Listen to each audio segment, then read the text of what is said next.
Hello dear students. इस video में हम लोग बिहार बोर्ड वर्ग 8वीं का नई गणित प्रश्नावली 5.3 का प्रश्न संख्या 7 से देखेंगे। इनसे पिछले वीडियो में हमने प्रश्न संख्या 6 तक देख लिया। अगर आप लोग उस वीडियो को नहीं देखें तो इस वीडियो को डिस्क्रिप्शन में उस वीडियो का लिंक मिल जाएगा, वहाँ से जाकर आप लोग देख सकते हैं। तो ये जो प्रश्न संख्या 7 है, इनको हम अपने कॉपी में लिख लिए, वहाँ पे आप लोगों को समझाते हैं। तो चलिए समझते हैं इनको अपने कॉपी में। तो यहाँ पर देखिए प्रश्नावली 5.3 का प्रश्न संख्या 7 में कह रहा है, एक विद्यालय में कक्षा 8 के सभी विद्यार्थियों ने प्रधानमंत्री राष्ट्रीय राहत कोष में 2401 रुपये दान में दिए। प्रत्येक विद्यार्थी ने उतने ही रुपये दान में दिए जितने कक्षा में विद्यार्थी थे। कक्षा के विद्यार्थियों की संख्या ज्ञात कीजिए। प्रश्नों को समझिए। प्रश्न में कह क्या रहा है, मेन होता है प्रश्नों को समझना। प्रश्न समझ लेते हैं तो इसे आसानी से हल कर सकते हैं। प्रश्न समझिए। प्रश्न कह रहा है, एक विद्यालय में कक्षा 8 के सभी विद्यार्थी मिल करके जो है प्रधानमंत्री राष्ट्रीय राहत कोष में 2401 रुपये दान में दे रहे हैं। सभी विद्यार्थी मिल करके, अब सभी विद्यार्थी में कुल कितने विद्यार्थी है वो हमें नहीं पता है, बस इतना पता है जितना भी विद्यार्थी है कक्षा में वो सभी विद्यार्थी मिल करके क्या कर रहे हैं, 2401 रुपये दान दे रहे हैं प्रधानमंत्री राष्ट्रीय राहत कोष में। तो आगे कह रहा है प्रत्येक विद्यार्थी ने उतने ही रुपये दान में दिए जितने कक्षा में विद्यार्थी थे। कहने का मतलब हुआ, अगर कक्षा में अगर 10 एग्जाम्पल के लिए मान लीजिए 10 विद्यार्थी है तो प्रत्येक विद्यार्थी क्या कर रहे हैं, 10-10 रुपये दान में दे रहे हैं। यहाँ पे इसका मतलब यही हुआ कि जितना विद्यार्थी है उतना ही रुपया क्या कर रहे हैं, दान कर रहे हैं। अगर कक्षा में विद्यार्थी 20 है तो सभी प्रत्येक विद्यार्थी क्या कर रहे हैं, 20-20 रुपया दान कर रहे हैं। जितना विद्यार्थी है उतना ही रुपया क्या कर रहे हैं, दान कर रहे हैं। तो इतना आप लोग समझ गए। तो आगे कह रहा है कक्षा के विद्यार्थियों की संख्या ज्ञात कीजिए। तो हमें कक्षा के विद्यार्थियों की संख्या में नहीं पता, सिर्फ इतना पता है कि सभी विद्यार्थी मिलकर कितना रुपया दान में दे रहे हैं। तो हम क्या करेंगे, एक्स मान लेंगे। जब हमें नहीं पता रहता है तो हम एक्स मान लेते हैं। तो यहाँ पर हम क्या करेंगे, कक्षा के लिए विद्यार्थियों की संख्या को हम एक्स मान लेंगे। तो यहाँ पर लिखेंगे माना कि, फल में हम लिख देंगे यहाँ पे माना कि कक्षा के विद्यार्थियों की संख्या एक्स है।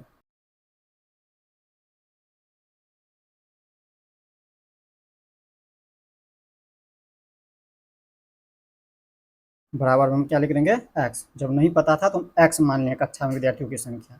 अब हमें पता है कि जब कक्षा में विद्यार्थियों की संख्या एक्स माने हैं, एक्स है, तो प्रत्येक विद्यार्थी कितना रुपया दान में देंगे, एक्स रुपया ही देंगे। कह रहा है जितना विद्यार्थी है उतना ही रुपया दान में दे रहे हैं। तो यहाँ पे विद्यार्थी को हम एक्स माने, एक्स विद्यार्थी है तो एक्स रुपया क्या करेंगे, प्रत्येक विद्यार्थी दान में देंगे। तो हम यहाँ पर लिख देंगे प्रत्येक विद्यार्थी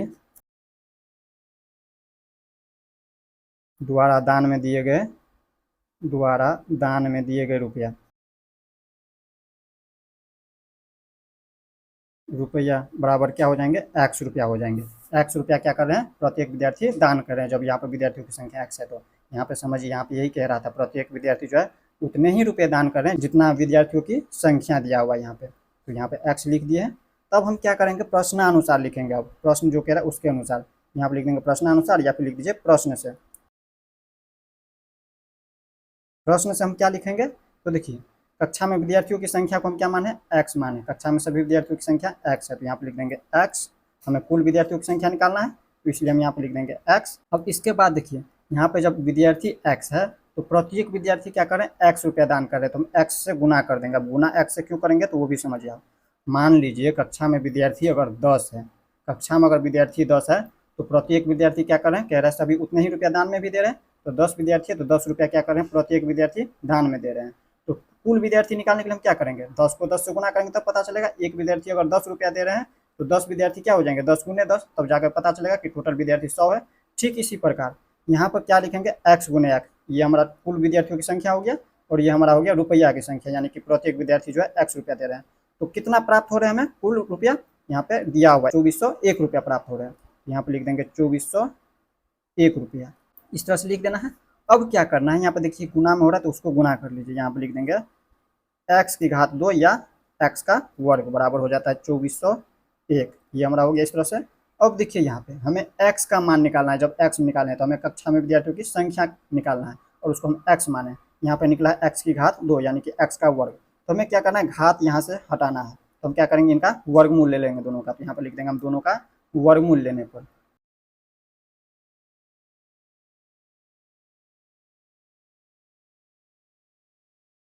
यहाँ पे इस तरह से लिख देंगे। इसको थोड़ा सा ऊपर कर लेते हैं।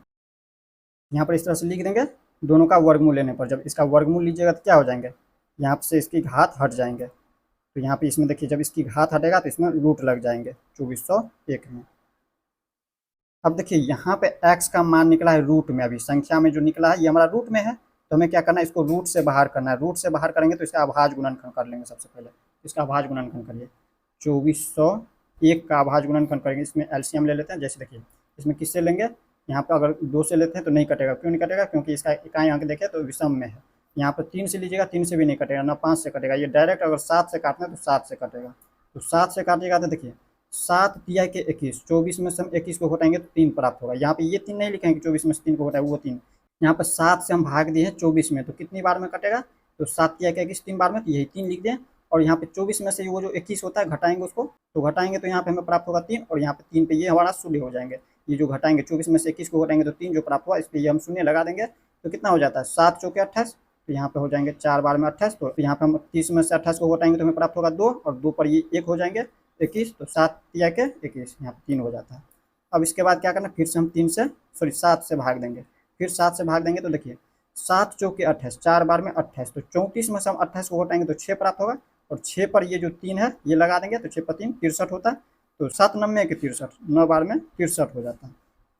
अब इसके बाद फिर से 7 से लगाएंगे तो 7 7 49, फिर से 7 से लगाएंगे तो 1। यहाँ पर देखिए इसका गुणनखंड रूप में, इसको जो है अभाज्य गुणनखंड के रूप में लिखेंगे इस तरह से। यहाँ पर लिखेंगे 7 गुने 7 गुने 7 गुने 7। देखिए इसी को हम इस रूप में लिख दिया। ये हमारा जो संख्या दिया ये अभी गुणनफल के रूप में है, ये वर्ग में जो दिया है गुणनफल के रूप में संख्या है, और इसी को गुणनखंड के रूप में लिखेंगे तो इस तरह से लिखेंगे, गुणा के रूप में। देखिए 7 7 49, 49 को 7 से गुना करिएगा तो 343, और 343 को जब 7 से गुना करिएगा तो 2401 प्राप्त हो जाएंगे। तो इसी को हम गुणनखंड के रूप में लिख दिए। और हमें इससे क्या करना है, बाहर करना है, रूट से इनको बाहर करना है। जब रूट से बाहर करते हैं तो क्या होता है, ये जो जोड़ा लगाएंगे इसको, यहाँ पे जो संख्या दिया हुआ है समान संख्या, इनको जोड़ा लगाएगा और उसमें से हम एक बार लिखेंगे। तो यहाँ पर x बराबर निकल जाएंगे। देखिए एक बार इसमें से 7 को लिख देंगे, और इस जोड़ा में से हम एक बार 7 को गुना में लिख देंगे। तो यहाँ पे ये रूट से बाहर हो जाता है। तो यहाँ पर क्या हो जाता है, 7 को 7 से गुना करेंगे तो 7 7 के 49 हो जाता है। यही हमारा निकला है कक्षा में विद्यार्थियों की संख्या। हम यहाँ पर क्या लिख सकते हैं, इसमें लिख सकते हैं अतः कक्षा में विद्यार्थियों की संख्या 49 होगी।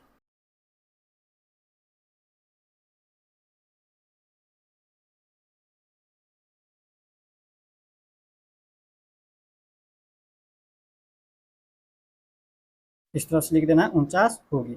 अब देखिए अगर ऐसे नहीं समझ आया तो यहाँ पर देखिए ये हमारा कक्षा में विद्यार्थियों की संख्या हो गया 49, यानी कि 49 विद्यार्थी, कक्षा में 49 विद्यार्थी है। तो यहाँ पर प्रश्न में देखिए क्या कह रहा था, प्रश्न में कह रहा था प्रत्येक विद्यार्थी उतने ही रुपये दान में दे रहे हैं जितने कक्षा में विद्यार्थी थे। तो कक्षा में विद्यार्थियों की संख्या अगर 49 निकला है तो 49 रुपये प्रत्येक विद्यार्थी क्या करेंगे, दान में देंगे। तो 49 को जब 49 से गुना करिएगा तो 2401 प्राप्त हो जाएंगे। 49 को जब गुना करिएगा 49 से तो हमें प्राप्त हो जाएंगे 2401। आप लोग गुना करके देख सकते हैं। तो यही हो गया इसका उत्तर। इस तरह से आप लोग प्रश्न संख्या 7 को समझ गए होंगे। अब हम देख लेते हैं इसी तरह से प्रश्न संख्या 8 को।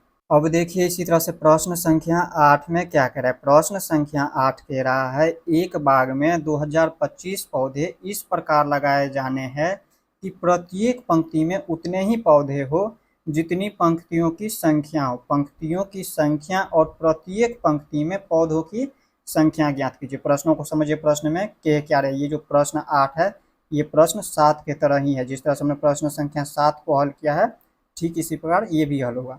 तो देखिए प्रश्न 8 कह रहा है एक बाग में जो है 2025 इस तरह से पौधे लगाने हैं कि प्रत्येक पंक्ति में उतने ही पौधे हो जितनी पंक्तियों की संख्या हो।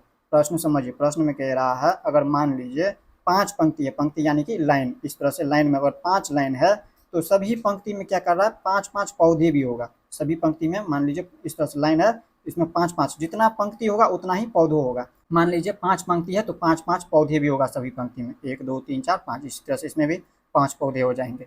इसी तरह से इसमें भी 5 पौधे। अगर 10 पंक्ति है तो 10-10 पौधे भी होंगे। तो आप लोग समझ रहे होंगे। अगर नहीं समझ पाए तो यहाँ पर हम जो समझा रहे हैं आगे समझिए। यहाँ पर आगे कह रहा है तो हमें क्या निकालना है, पंक्तियों की संख्या और प्रत्येक पौधों की संख्या ज्ञात करना है। तो हम देखिए सबसे पहले क्या करेंगे, हमें नहीं पता है, पंक्तियों की संख्या हमें नहीं पता है तो हम x मान लेंगे। तो यहाँ पर लिखेंगे माना कि पंक्तियों की संख्या x है। हल में लिख देंगे माना कि पंक्तियों की संख्या x है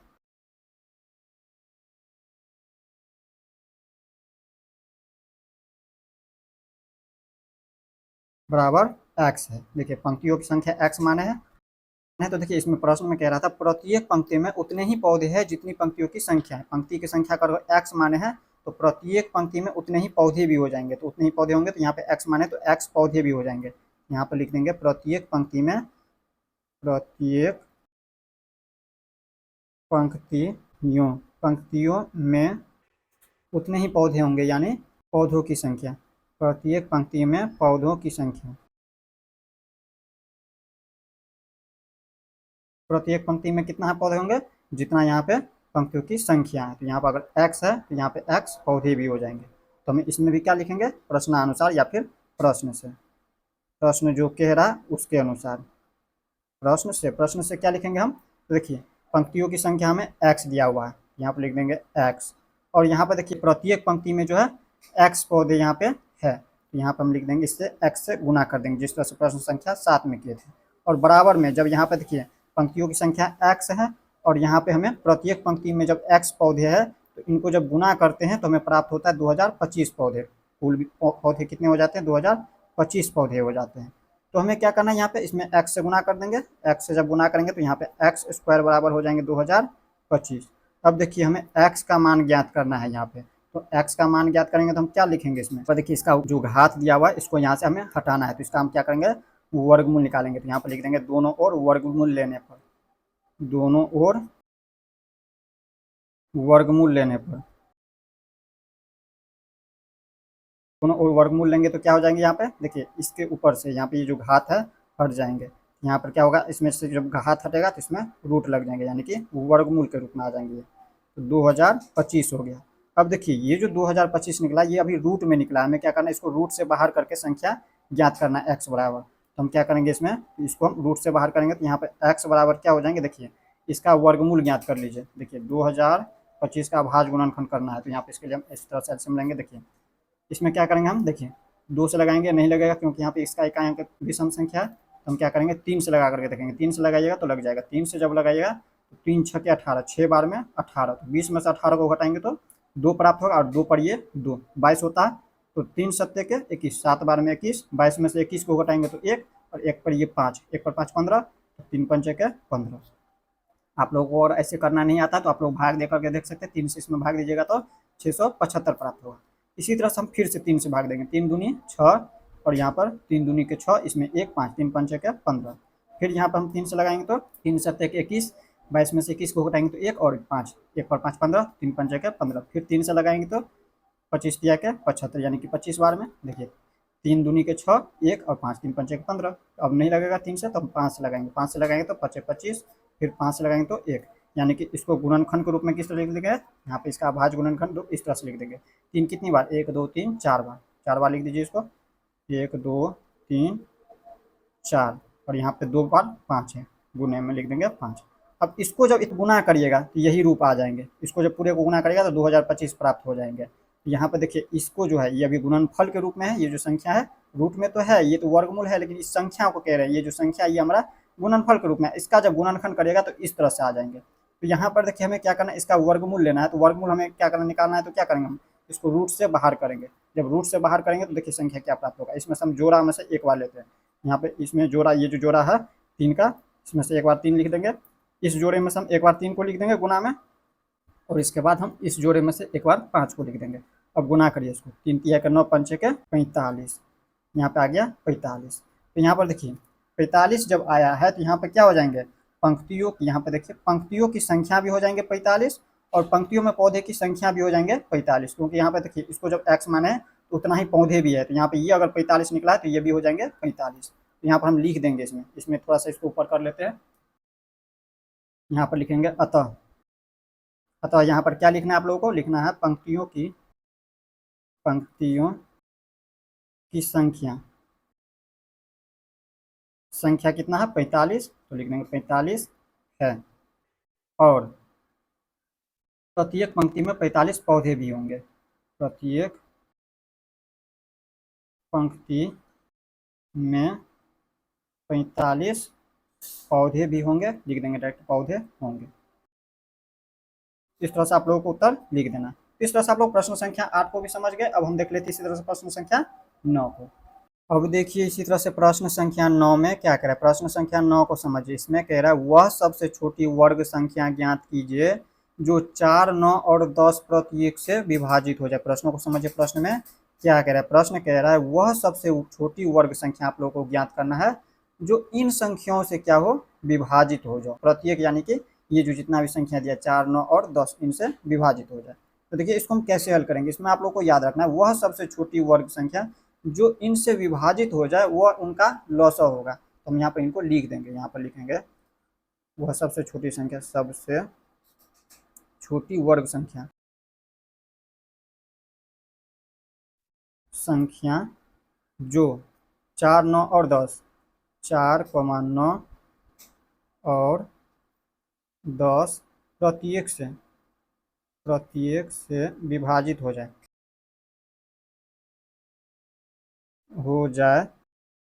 वह इनका लॉसा होगा। वह इनका लॉसा यानी लघुत्तम समावर्तक होगी, जिसे एलसीएम भी बोल सकते हैं, होगी या होगा। इस तरह से आप लोगों को लिख देना है। अब यहाँ पर इसको लिख देते हैं तो इससे आप लोगों को समझने में आसानी होगी, इसीलिए आप लोगों को इसको भी लिख देना है। अब हम क्या करेंगे, इनमें ये जो दिया है इनका हम लॉसा निकालेंगे। देखिए इनका एलसीएम लीजिए। इसमें देखिए 2 से लगाएंगे, 2 से लगाएंगे तो 2 दूनी के 4, 9 का 9, वैसे ही 2 पंचे के 10। फिर से यहाँ पर हम 2 से लगाएंगे तो 2 एका 2, 9 और ये 5। अब देखिए इसमें यहाँ पे लगाएंगे ये 9 जो है 3 से लग जाएंगे, 3 तिया के 9, 5। फिर यहाँ पे 3 से लगाएंगे तो ये 3 कट जाएंगे, यहाँ पे हो गया 5। अब इसके बाद हम 5 से लगाएंगे तो ये हमारा कट जाएंगे पूरा। तो यहाँ पर क्या हो जाता है इसका, देखिए ये गुणनखंड के रूप में लिख दीजिए। यहाँ पर देखिए लिखेंगे 2 गुने 2 गुने 3 गुने 3 गुने 5, 3 गुने में 5। अब इसको जब गुना करेगा तो कितना प्राप्त होता है, देखिए ये किसका गुणनखंड के रूप में है। 2 दूनी 4 तिया 12 तिया के 36 पंचे के 180, यानी कि ये जो 180 है इसका ये गुणनखंड रूप हो गया, यानी कि अभाज्य गुणनखंड रूप हो गया। और यहाँ पर देखिए ये वर्ग संख्या है कि नहीं। वर्ग संख्या कब होगा, जब ये इसका गुणनखंड रूप जो है जोड़ा में हो जाए। यहाँ पर देखिए ये जोड़ा में है, ये भी जोड़ा में, लेकिन यहाँ पर देखिए ये जो 5 दिया हुआ है संख्या ये जोड़ा में नहीं है। जब ये जोड़ा में नहीं है इसका मतलब ये वर्ग संख्या नहीं होगा इसका। तो यहाँ पर हम क्या करेंगे, इसको वर्ग संख्या बनाने के लिए हम क्या करेंगे, ये जो संख्या 5 है इससे हम गुना करेंगे। इसके अभाज्य गुणनखंड में ये जो 5 संख्या दिया इसको हम गुना कर देंगे, यानी कि 180 में जो है 5 से गुना कर देते हैं तो ये हमारा एक पूर्ण वर्ग संख्या प्राप्त हो जाएंगे।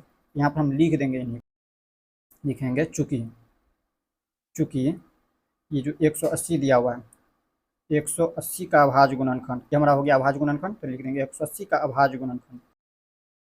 अभाज्य गुणनखंड में ये जो दिया हुआ है 5 ये जोड़े में नहीं है, में 5 जोड़े में नहीं है, नहीं है। इस तरह से आप लोगों को लिख देना है। तो हम क्या करेंगे, 180 में 5 से गुना करेंगे। जब 180 में 5 से गुना करेंगे तो हमें वर्ग संख्या प्राप्त हो जाएगी। यहाँ पर लिख देंगे इसलिए, यहाँ पर लिख देना इसलिए 180 में ये जो संख्या है इसको जोड़ा में लाना है, यानी कि इसमें 5 से गुना कर देते हैं तो ये जोड़ा में आ जाता है। यहाँ पर 180 में जब इसमें गुना होगा तो इसमें भी गुना हो जाएंगे 5 से। यहाँ पर हम लिख देंगे 180 में 5 से गुना करने पर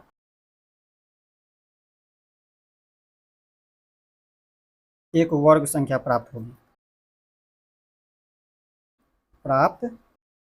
होगी। इस तरह से आप लोगों को भी लिख देना है। अब इतना लिख दें तब इसमें हम क्या करेंगे, गुना करके देखेंगे। अब देखिए यहाँ पे 180 से गुना करिए 5 में, 180 में क्या कह रहा है, अभाज्य गुणनखंड में 5 जोड़े में नहीं है, इसलिए 180 में 5 से गुना करने पर वर्ग संख्या प्राप्त होगा। देखिए इसको गुना करिएगा तो एक वर्ग संख्या प्राप्त हो जाएंगे। गुना करिए, जीरो को हम 5 से गुना करेंगे, जीरो को किसी भी संख्या से गुना करते हैं या फिर जीरो में हम किसी भी संख्या से गुना करते हैं तो जीरो ही प्राप्त होता है। तो इसमें ये जीरो ही हो जाएंगे यहाँ पे। अब इसके बाद देखिए यहाँ पे 18 बच जाता है, यहाँ पे शून्य को गुना किया, यहाँ पे 8 को गुना करेगा 5 से और 5 40, या डायरेक्ट गुना कर दीजिए। 18 से 5 में गुना करेंगे, 18 पंच के 90, यहाँ पे इस तरह से लिख देंगे 90। यहाँ पर देखिए ये हमारा हो गया 900। ये जो 900 प्राप्त हुआ ये हमारा वर्ग संख्या प्राप्त हो गया। इसमें लिखना चाहे तो आप लिख सकते हैं, अतः ये जो संख्या दिया हुआ है 4, 9 और 10 इससे विभाजित होने वाली सबसे छोटी वर्ग संख्या ये हमारा हो जाएंगे 900। इस तरह से आप लोग प्रश्न संख्या 9 को समझ लिए। अब हम देख लेते हैं इसी तरह से प्रश्न संख्या 10। 10 भी जो है इसी तरह से बनेगा। अब देखिए इसी तरह से प्रश्न संख्या 10 भी इसी तरह से बनेगा। इसमें भी क्या करना है, यहाँ पर ये जो संख्या दिया है इसका हम लॉसर निकालेंगे। देखिए यहाँ पर क्या करेंगे, लिख देंगे इसमें हल में लिखना है सबसे छोटी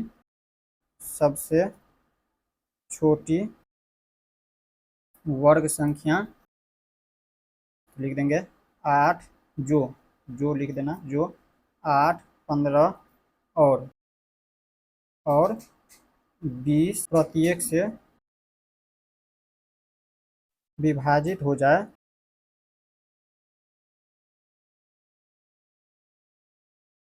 वह संख्या इसका लॉसो होगा। लिख देंगे वह संख्या इनका लॉसो होगी, लॉसो यानी कि लघुत्तम समावर्तक होगी। तो देखिए इसका हम एलसीएम लेकर के देखेंगे, लघुत्तम लेकर के देखेंगे। यहाँ पर देखिए ये जो संख्या दिया है 8, 15, 20, इनका एलसीएम लीजिए लॉसो। देखिए यहाँ पे इसमें हम 2 से लगाएंगे तो 2 चौके 8, 15, 2 दाएँ के 20, फिर 2 से लगाएंगे तो 2 दूनी 4, 15, 2 पंचे के 10, अब फिर 2 से लगाएंगे तो ये 1, 15, 5। अब यहाँ पर देखिए इसमें ये लगेगा नहीं, 2 से 3 से लगाएंगे तो ये 3 पंचे 15, 3 बार, यहाँ 5 बार में 3 पंचे 15, 5, 5 से लगाएंगे तो 1, 1, 1। अब इसमें देखिए इसको गुणनखंड के रूप में लिख देंगे इस तरह से, 2 गुने 2 गुने 2 गुने 3 गुने 5, 3 गुने 5। अब देखिए इसको जब गुना करेंगे कितना प्राप्त होता है, 2 दूनी 4 दूनी 8 या 24 पंचे 120, यहाँ पर लिख देंगे 120। अब देखिए इसमें देखें ये जो है वर्ग संख्या है या नहीं, इसमें कैसे चेक करेंगे, इसमें देखेंगे इसका जो गुणनखंड रूप है ये जोड़ा में है कि नहीं। तो देखिए ये जोड़ा में है, ये जोड़ा में नहीं है, ये भी नहीं है और ये भी नहीं है, यानी कि ये तीनों संख्या जोड़ा में है ही नहीं। अगर इसमें 2 से गुना हो जाए, इसमें 3 से गुना हो जाए और 5 से गुना हो जाए, तब जाकर के ये हमारा एक पूर्ण वर्ग संख्या प्राप्त होगा। ये जो 120 है ये पूर्ण वर्ग संख्या है नहीं, इसमें यहाँ पर ये जो 2, 3, 5 है ये हमारा जोड़ा में नहीं है, तो इसे हम लिख देंगे, लिखेंगे चूंकि 2, 3, 5 यहाँ पर लिख देना है। ये जो दिया हुआ 120 का अभाज्य गुणनखंड, 120 का ये जो अभाज्य गुणनखंड है, अभाज्य गुणनखंड में 2, 3, 5, 2, 5, 3, 2, 3, 5 जोड़े में नहीं है, जोड़े में नहीं है, इस तरह से लिख देना है। इसलिए 120 जो दिया हुआ है, 120 में यहाँ पर क्या करेंगे, 2, 3 और 5 से गुना करेंगे, तो यहाँ पर लिख देंगे 2, 3, 5 से गुना करने पर और एक वर्ग संख्या प्राप्त होगी, एक वर्ग संख्या प्राप्त होगी, वर्ग संख्या प्राप्त होगी। इस तरह से लिख देना आप लोगों को। अब इसको गुना करके देखिए, 120 में हमें क्या करना है, इन संख्याओं से गुना करना है, तो ये हमारा एक वर्ग संख्या हो जाएगी। 120 में 2 गुने 3 गुने 5, और इसका जब गुणनखंड रूप लिखिएगा तो वो हमारा एक पूर्ण वर्ग संख्या हो जाएगी। इसको गुना करिए सिंपल में, देखिए इसको कैसे गुना कर देना है, इसको 120 रहने दीजिए, बड़ा हो जाता है संख्या, इसमें तीनों को गुना कर दीजिए। 5 को 3 से गुना करें तो 5 तिया 15, 15 को 2 से गुना करें तो 30, यानी कि 12 को गुना कर देना है 3 से, तो 12 तिया के 36, और यहाँ पर हम 30 था, एक शून्य उसके लिए, और यहाँ पे इसमें हम 12 से गुना करते, इसमें ये शून्य बचा हुआ था, ये शून्य उतार देंगे, यानी कि 3600 हो जाता है जब इसको गुना करिएगा तो यही 3600 जो प्राप्त हुआ है ये सबसे छोटी वर्ग संख्या हो जाएंगे जो इनसे विभाजित हो जाएगा। तो इस तरह से आप लोग प्रश्न संख्या 10 को भी देख लिए। नेक्स्ट वीडियो में हम लोग इनसे आगे देखेंगे, तो मिलते हैं नेक्स्ट वीडियो में। जय हिंद।